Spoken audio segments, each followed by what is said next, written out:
So what does a license actually cost? The first thing we need to do is separate the cost of a motorcycle license into two areas.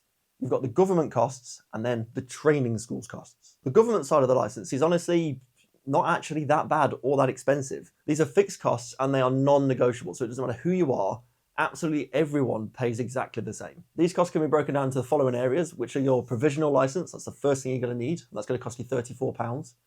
Then you're going to need to do your motorcycle theory test. That's £23. Then you've got your practical test for module 1 at £15.50. Practical module test 2, which is £75 or £88.50, depending on the weekday that you pick. So all in all, the DVSA test fees are going to cost you between £147.50 and £161, depending on the day of the week that you pick.